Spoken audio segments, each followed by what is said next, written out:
Haleluya. Baik Bapak Ibu saudara-saudari, ini masa-masa kita masuk di mana masa-masa penderitaan Yesus Kristus, ya, masa-masa Advent, di mana nanti pada hari Jumat kita akan merayakan bersama-sama di dalam ibadah Jumat Agung, ya. Oleh karena itu, ya mari kita menghayati bagaimana perjalanan Kristus yang begitu tak terbatas dengan kasihnya, yang diistilahkan perjalanan Via Dolorosa itu, ya, perjalanan penderitaan Yesus itu benar-benar kita respon itu, sehingga kita boleh katakan bahwa sesungguhnya hidup kita yang lama itu sudah berlalu dan sekarang yang ada di dalam kita adalah ciptaan baru. Amin. Ya, kita adalah ciptaan yang baru di dalam Kristus, ya. Sehingga kita boleh melihat bagaimana Kristus waktu mati tergantung di kayu salib. Oh, kita bisa meresponi itu dengan iman. Tidak seperti yang lain. Yang lain itu mereka sewa mobil panjang-panjang, banyak-banyak, sewa sound system dan lain sebagainya. Itu tidak salah, saudara. Tapi bagaimana kita menghayati? Kita bikin long march, ya, jalan Pawe Pasca.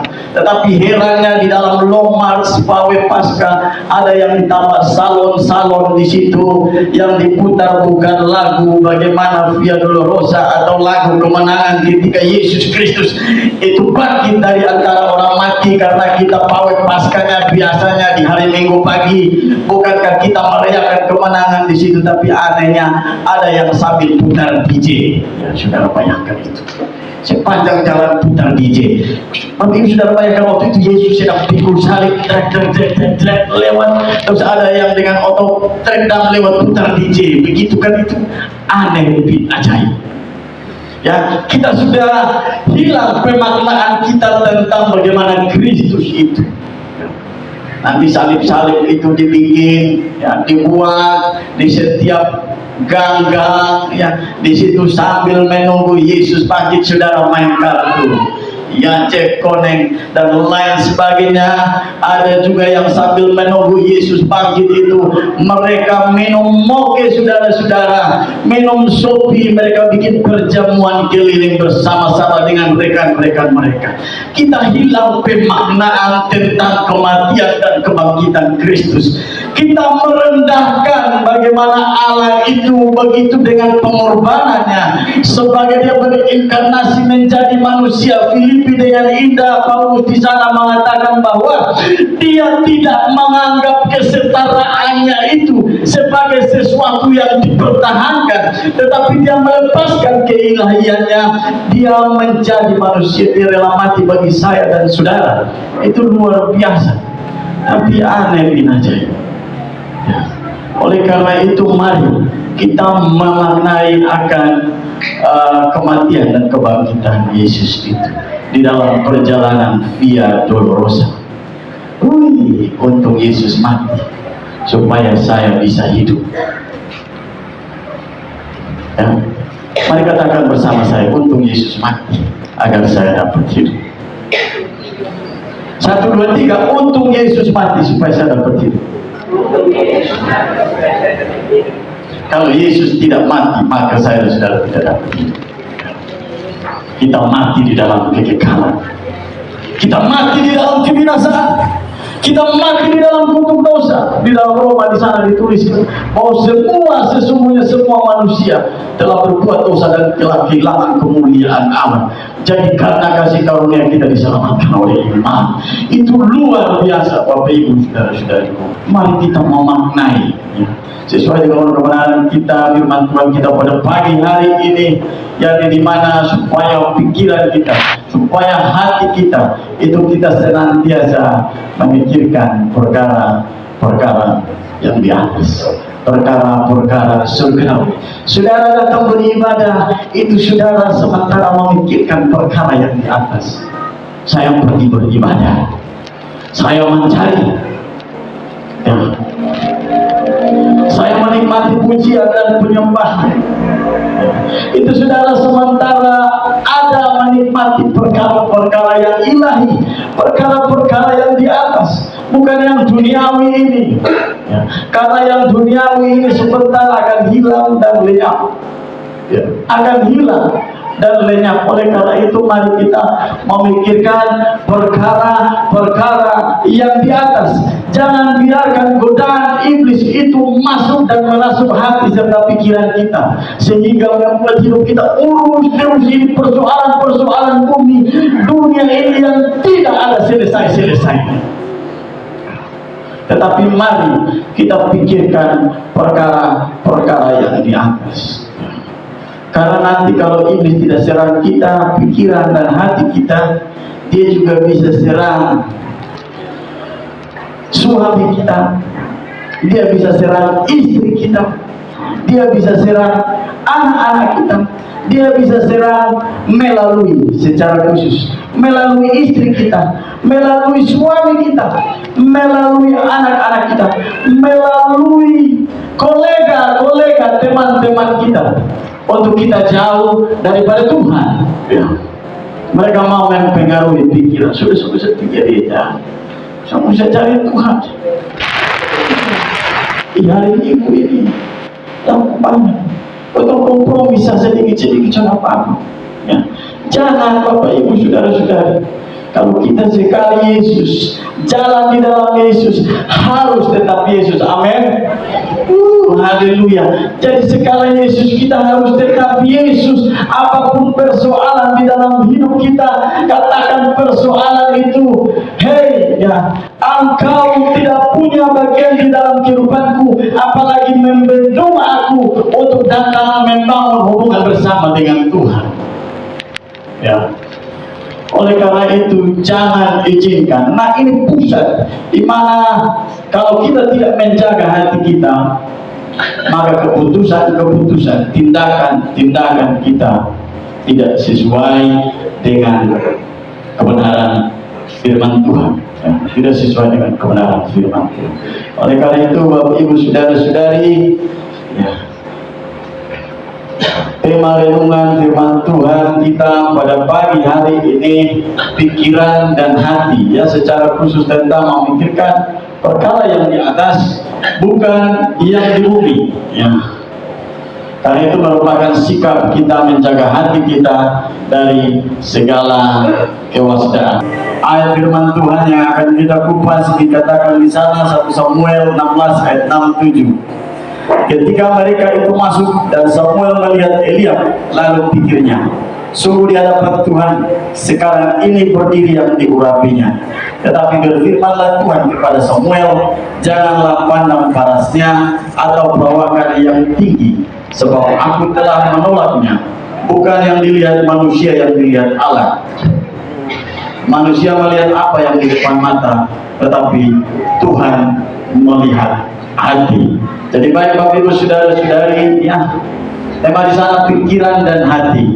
Untuk itu inilah sumber daripada keputusan kita, yakni di mana terjadi proses pemikiran dan ke hati, setelah itu masuk di dalam tindakan kita. Oleh karena itu sebagai orang-orang yang memikirkan perkara-perkara yang di atas, sebagai orang-orang yang terus tekun di dalam perkara-perkara yang di atas, sebagai orang yang tinggal bersekutu, yang menjadi bagian di dalam di mana kita memikirkan dan kita melakukan perkara-perkara yang di atas, yakni kita harus menjaga hati kita dengan segala kewaspadaan.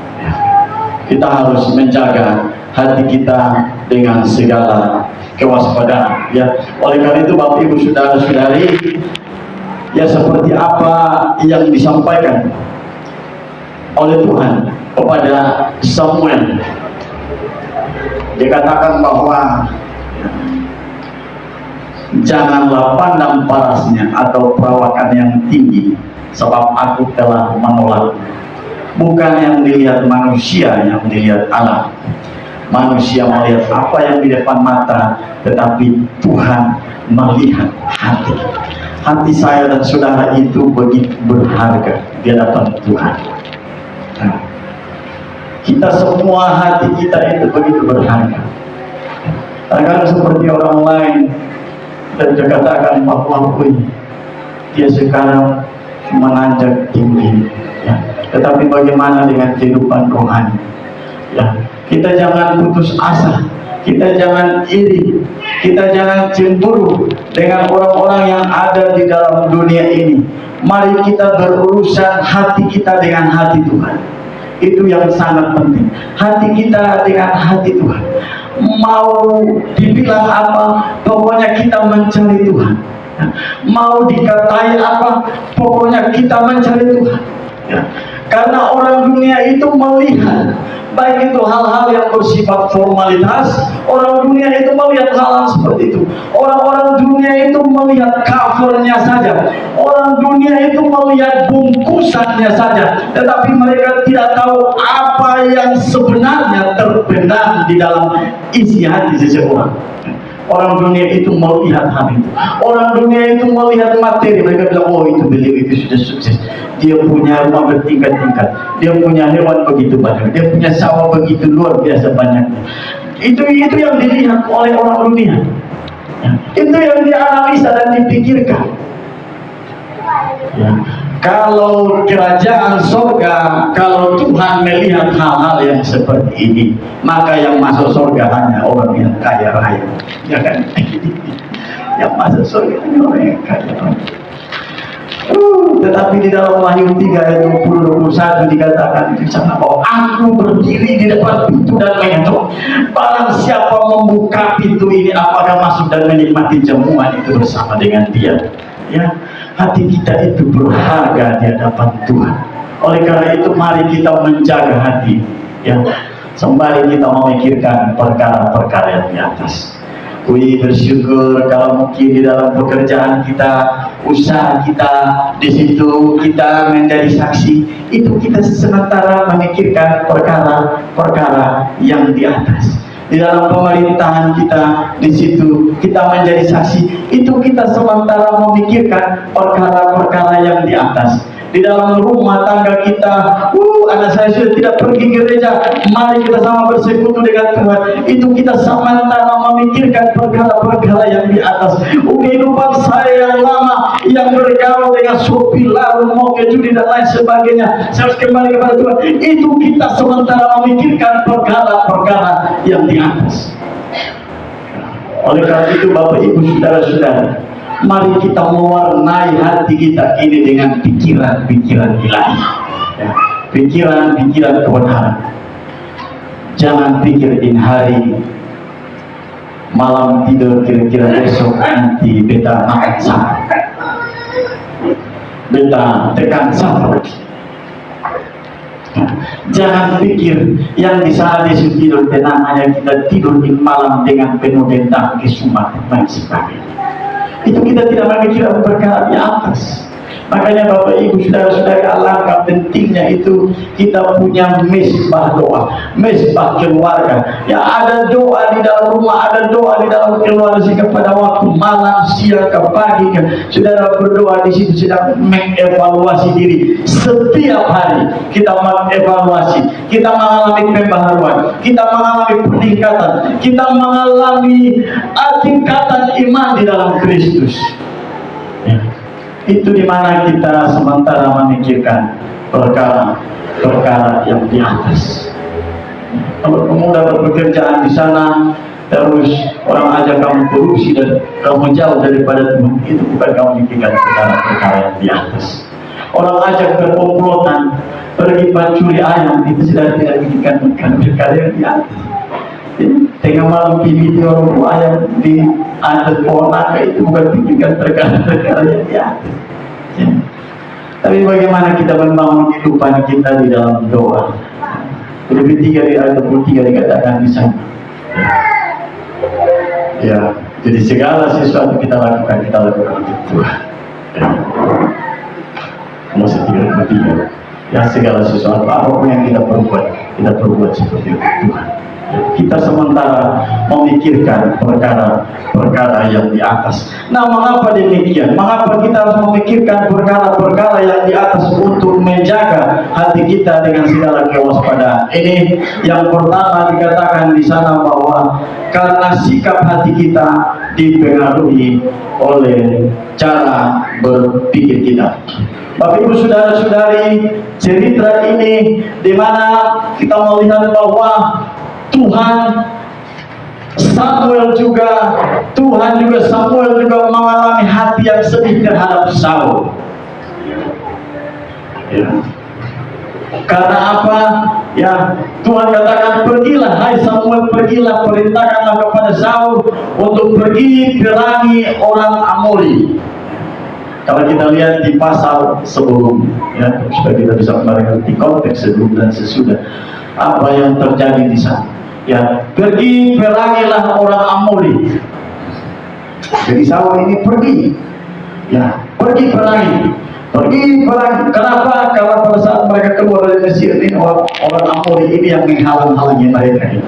Ya, jadi pergilah perangi. Setelah diperangi, ditumpah semua apa yang dilakukan oleh Saul, semua yang berharga. Yang dikatakan di sana bahwa raja mereka, raja orang Amori, namanya Agag, yang bersama dengan semua yang berharga yang dimilikinya itu ditawan dan dibawa. Tetapi perintah Tuhan itu tumpah semua, dan akhirnya datanglah Samuel kepada Saul. Bagaimana? Apakah engkau sudah melakukan itu?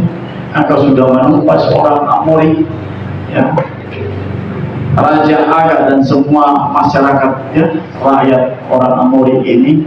Saul mengatakan dia sudah menumpas, dia sudah lakukan itu, dan ya dia punya alasan yang cukup teologis kalau kita baca di sana, alasan rohani. Dia katakan bahwa Samuel mengajukan pertanyaan, tapi kenapa aku mendengar bahwa di sana ada raja itu Agag bersama dengan semua yang berharga, kambing, domba, lembu, semua yang berharga, kenapa ada ditawan? Dia punya alasan rohani. Dia katakan di situ bahwa itu nanti kami akan datang, bawa dan pergi persembahkan di Gunung Gilgal. Ya, di Gunung Gilgal dia akan persembahkan itu. Tetapi apa yang terjadi, ya, yang dikatakan Samuel ini sesuatu yang luar biasa. Jadi ingat saudara-saudara, apa yang kita lakukan bukan formalitas. Jangan punya alasan-alasan teologis, jangan punya alasan-alasan rohani. Saya bacakan bagi saudara di dalam 15 itu ayat 22, ya, 1 Samuel 15 ayat 22. Apakah Tuhan berkenan kepada kurban bakaran dan kurban sembelihan sama seperti kepada mendengarkan suara Tuhan? Sesungguhnya mendengarkan lebih baik daripada kurban sembelihan, memperhatikan lebih baik daripada lemak domba jantan. Sebab pendurhakaan adalah sama seperti dosa bertenung, dan kedegilan adalah sama seperti menyembah berhala dan terakhir. Karena engkau telah menolak firman Tuhan, maka ia telah menolak engkau sebagai raja. Yang dibutuhkan di sana adalah ketaatan, saudara, ketaatan. Tetapi apa yang dilakukan oleh Saul? Dia tidak taat. Dia pikir ini berharga, ini kesempatan. Oleh karena itu, Bapak Ibu saudara-saudari, apa yang diperintahkan Tuhan, tidak salah kita memberi. Tetapi kalau kita memberi korban dengan hati yang tidak taat, katakan itu sia-sia. Ya, sia-sia. Ya. Kita memberi korban dengan hati yang tidak senantiasa peduli kepada kebenaran, peduli kepada suara Allah, dan melakukan itu sia-sia. Lemak tadi, korban-korban bakaran itu sia-sia, semuanya yang sia-sia. Oleh karena itu, Bapak Ibu saudara-saudara, jangan kita kompromi dengan dunia ini, ya. Jangan kita kompromi, ya. Karena Rasul Paulus dia bilang begini, bahwa jangan sampai, ya, setelah memberitakan Injil, jangan sampai setelah kita tinggal di dalam kebenaran firman itu, jangan sampai pada akhir kehidupan kita ditolak, ya, kita ditolak Karena kita tidak taat. Nah, karena kita tidak taat. Karena kita tidak taat. Kita tidak mendengarkan firman Tuhan itu dengan baik-baik. Suara Allah itu dengan baik-baik. Kalau kita jaga hati kita dengan kebenaran, pasti yang terpancar juga sukacita, yang terpancar juga kedamaian. Ya. Contohnya kalau di dalam pembicaraan kita melihat, kita mulai analisa nih, kita mulai bermain pikiran, berpikir, ini orang ini dia mau kirim kita ini kemana? Ya, karena di dalam pembicaraan biasanya begitu, ya, idenya atau pokok pembicaraannya, tujuan motivasinya ini mau mengirim kita kemana ini? Ya. Kira-kira opini yang dia sampaikan itu dapat dipertahankan tidak? Dia mau mengirim kita kemana? Mau membawa kita kemana ini di dalam pembicaraan itu? Ya. Mau menjerumuskan kita, mau membawa kita membenci orang lain, atau mau menjauhkan kita, ya kalau khusus di gereja mungkin menjauhkan kita dari pelayanan, ya. Mau kirim kita untuk kita tidak beribadah, ya, dan lain sebagainya. Mulai mengkirim orang dengan perkataan-perkataan kita. Tetapi Bapak Ibu saudara-saudari, firman Tuhan katakan bahwa jagalah hatimu dari dengan segala kewaspadaan, karena dari situ terpancar kehidupan. Semua yang ada tadi di dalam Matius tadi dikatakan bahwa itulah semua, ya, isi pikiran dari hati yang tidak berkenan sesuai dengan kebenaran firman Tuhan. Semua yang ada itu bersumber dari sana dan akan bermuara kepada keputusan-keputusan. Jadi kalau di dalam pembicaraan saudara bisa memikirkan, atau di dalam tindakan-tindakan ini tujuannya membawa kita kemana ini, ya, sehingga kita tidak jauh daripada Tuhan. Kita bisa saring apa-apa saja ini yang masuk di dalam kita ini. Kalau yang tidak berkenan kita buang, yang tidak berkenan kita buang. Percuma kita meluangkan hati kita, waktu kita, pikiran kita untuk mendengarkan sesuatu yang tidak berfaedah, itu percuma. Oleh karena itu mari, ya, di dalam Mazmur dikatakan bahwa Mazmur 1 ayat 1, berbahagialah orang yang merenungkan itu firman Tuhan itu siang dan malam. Jadi kalau kita merenungkan kebenaran firman ini, maka dia menjadi penyaring bagi apa-apa saja yang masuk di dalam hati kita, ya. Karena itu kita perlu menjaganya dengan kebenaran firman Tuhan, sebab dari situ terpancar kehidupan. Kita perlu menjaga hati kita. Nah, tadi saya katakan, iblis itu bisa menyerang kita itu melalui siapa saja dan melalui apa saja. Kalau kita tidak menjaga hati kita baik-baik, dia bisa juga mempengaruhi kita lewat orang-orang yang terdekat. Mari kau korupsi sedikit-sedikit kan boleh, ya. Mari kau kita ini minum moke sedikit-sedikit jempol, mulai kompromi. Mari kita jauh daripada Tuhan sedikit-sedikit juga boleh. Iblis bisa mempengaruhi kita lewat apa saja, bahkan siapa saja. Mungkin lewat suami kita, lewat istri kita, tahan-tahan, sudah sampai ibadah. Lewat anak-anak kita, lewat kolega-kolega, rekan-rekan kumpulan kita ini. Wih, sunika habis sebagai susah mau berkumpul nih ketong lain. Mari ketong TOC ini apa? Ya, tanggal sunika itu semua ada bersama-sama dengan ketong. Wih, sekarang sungguh so rajin pikir aja susah mau. Nah, ini pengaruh. Ya, dikatakan firman Tuhan di sana, ya, 16 ayat 67 dikatakan ayat 7. Tetapi berfirmanlah Tuhan kepada Samuel, janganlah pandang parasnya atau perawakan yang tinggi, sebab aku telah menolaknya. Bukan yang dilihat manusia, yang dilihat Allah. Manusia melihat apa yang di depan mata, ya. Kerajaan Yehuda, kita mau lihat bagaimana Saul ini menyakiti hati Tuhan, sehingga akhirnya Tuhan katakan kepada Samuel, pergilah, ya, pergilah ke rumah Isai orang dari Bethlehem itu. Pergilah ke sana. Jadi Bapak Ibu saudara-saudara, nah, kadang-kadang kita melayani Tuhan, kita sudah memiliki banyak hal, kita sudah tidak taat, ya. Kita sudah tidak mau dengar suara Tuhan. Kita sudah tidak mau diam di kaki Tuhan. Kita sudah tidak mau ada di dalam hadirat Tuhan, melakukan kebenaran firman Tuhan. Tapi ingat, ya, gunakan itu selagi ada kesempatan, selagi masih ada kasih karunia Allah. Karena ada waktunya dia bisa menolak saudara seperti menolak Saul. Itu luar biasa.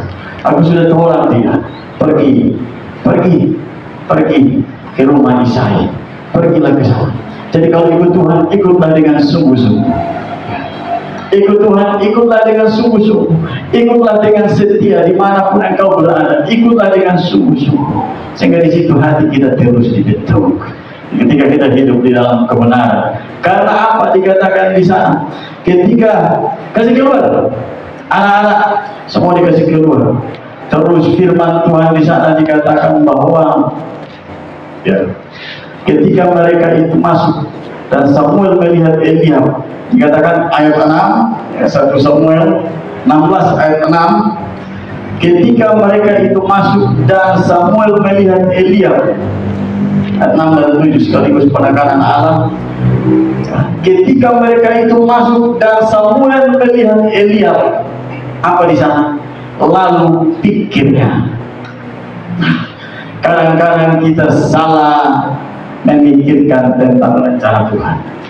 Kadang-kadang kita salah memikirkan tentang maksud Tuhan. Karena kita pikir kita punya lebih baik, ya. Kita punya perencanaan lebih baik, ya. Kita melakukan banyak hal lebih baik, ya. Kita berpikir, ya. Samuel berpikir, dikatakan sungguh di hadapan Tuhan sekarang berdiri yang diurapinya. Jadi yang dilihat itu Eliab. Eliab dikatakan berarti ini sudah dia. Sungguh ini sudah di hadapan Tuhan, berarti yang diurapi. Tetapi Tuhan katakan no, bukan. Ya. Dia salah berpikir. Dikatakan bahwa lalu pikirnya sungguh ini gagah, perkasa, ya. Oh, dia bercahaya, ya, bening-bening, ya, punya pangkat, ya, berwibawa, ya, berjasa, dan yang lain selanjutnya. Samuel bilang, dia berpikir, dia berpikir, wah, ini luar biasa ini. Sepertinya benar-benar ini sungguhnya berdiri yang diurapi Tuhan, ya. Sungguh di hadapan Tuhan sekarang berdiri yang diurapi. Benar, ini dia. Tetapi Tuhan katakan bahwa dikatakan di sana, janganlah pandang parasnya atau perawakan yang tinggi, sebab aku telah menolaknya. Bukan yang dilihat manusia, yang dilihat Allah. Tuhan berbicara demikian. Pernahkah saudara masuk dalam hal-hal yang seperti ini? Yang pasti kita semua alami. Pikir sudah. Ini hari yang pikir aja. Saudara berpikir. Tuhan bilang, pergilah. Firman Tuhan bilang, jangan menjauhkan diri. Pikir lagi. Masih ada 2 minggu, 3 minggu ke depan. Saudara berpikir demikian. Mungkin kita seperti Samuel, kita mau pikirkan. Oh, kita mulai yang menganalisa banyak hal.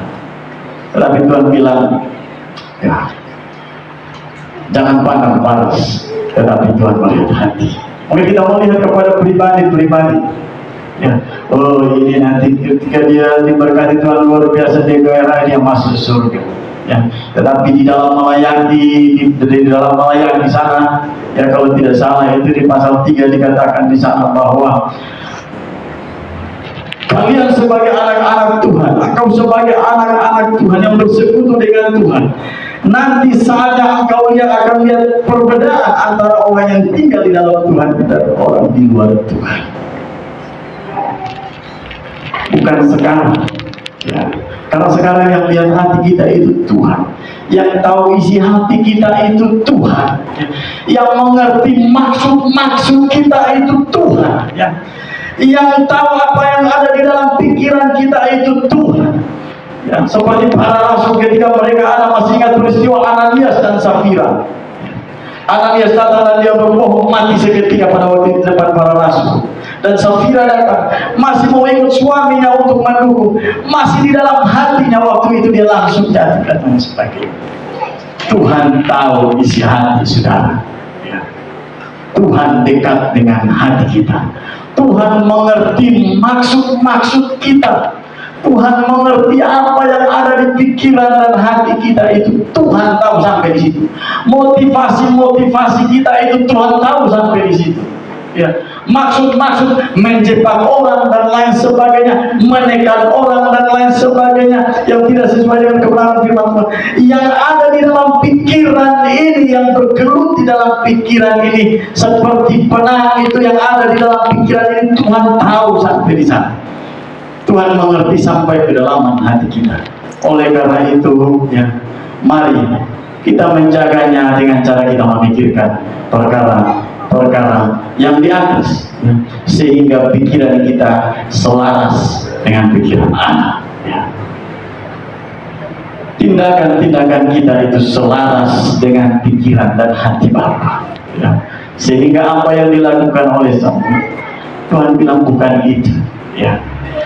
Dan dikatakan ada yang lain, ada. Ya, semua yang ketujuh sudah lewat, masih ada satu. Dia ada di sana, dia ada mengembalakan kambing domba. Panggil dia, karena sebelum dia datang kita tidak akan berumah dan saya tidak akan pulang. Ini Samuel sudah selaras dengan Tuhan. Ya.